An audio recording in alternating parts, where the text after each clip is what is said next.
Hello and welcome to my first sequential circuit video. This is going to be a series of sequential circuits. And so let's get started. So in this one we're going to be talking about latches and flip-flops.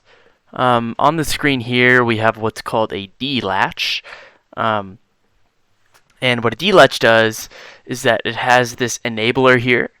And when this enabler is off, it's what's called no change mode.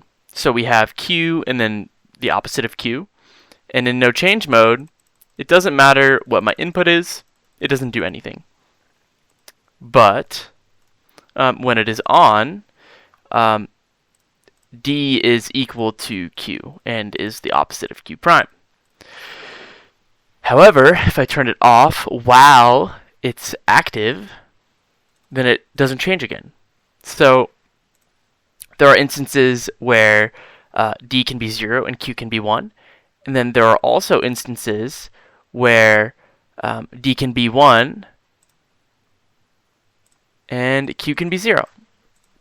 So it can sometimes affect the circuit, or like D can sometimes affect the circuit, and then D can also sometimes not affect the circuit.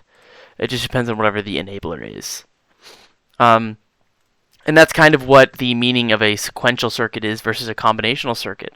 A combinational circuit is a circuit in which the outputs are a direct result of the inputs, whereas a sequential circuit is kind of a mixture of that plus having memory of the previous circuit. So in this case, when the enabler is on, it is a direct result of whatever my input is. However, when the enabler is off, it's a direct result of whatever the previous circuit was.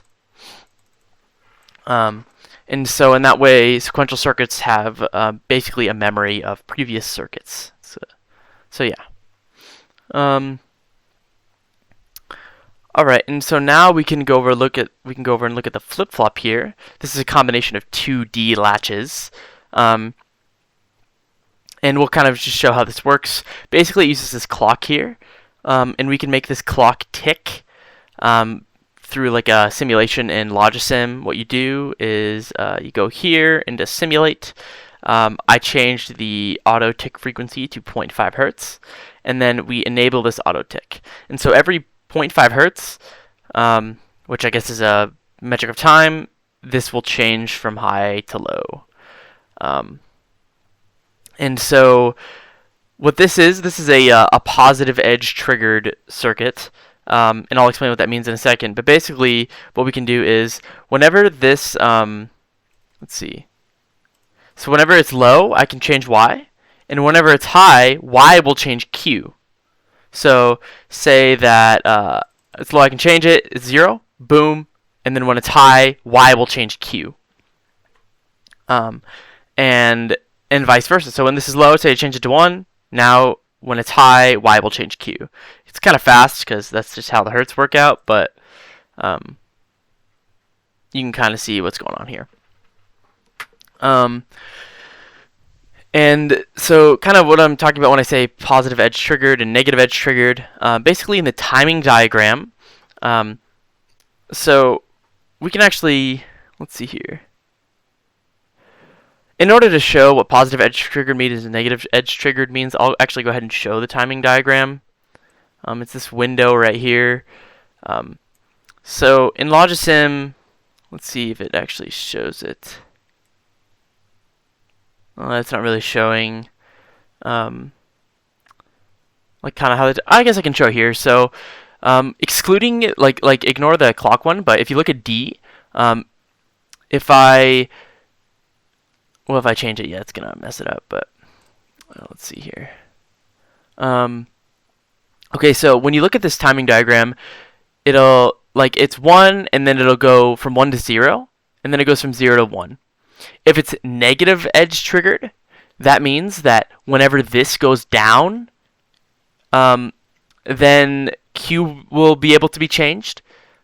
And if it's positive edge triggered, it means whenever this goes up, Q will be able to be changed. So, and like when the clock is ticking, there is a timing diagram here. For whatever reason, it's not showing it. But basically, whenever this is the clock is positive, it goes from negative to positive. It'll go up, which means it's positively edge triggered, and then or it's just like going from positive to negative, and then if it affects the circuit, then it'll be positive edge triggered. And if when it goes down from 1 to 0 and it affects the circuit, that will mean that it's negatively edge triggered. And so I can go ahead and just change the circuit here. So say that I want to change Q to 0. Well, what that means is that when it is low, let's see here, I'll make this a little bit smaller so it's just more visible. And then I can scroll and then hopefully it like updates. Okay, cool. So say that, for example, I want to make Q 0. So that means that when this clock is low, that's when Y will be accessible. It'll be in, so when it's positive, it's in no change mode because of this NOT gate.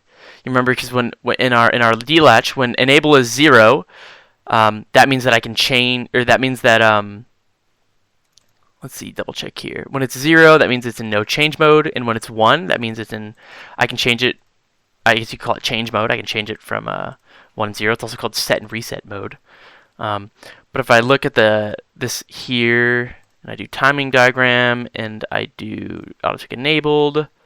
So that means that, and because of this NOT gate, whenever this is low, that means that I'll be able to change this because it goes through the NOT gate and then it's enabled, which means that I can change it.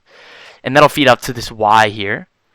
And then whenever this is positive, that means that this is enabled, which means that it's able to be changed. And so Q will be whatever Y is. So when it's low, I can change this, and when it's high, then I can change this. But of course, Y is the thing that changes this, not D. So we'll wait for it to be low, and then we'll change that to 0. Bring the timing diagram back up. All right, so we see here we changed D to low, and then Y became low, and then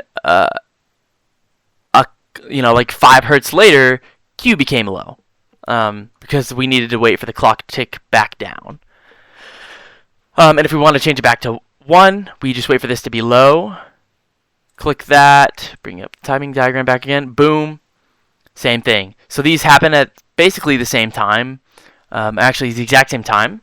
And then, and then after 0.5 hertz, Q will change because we have to wait for it to be high.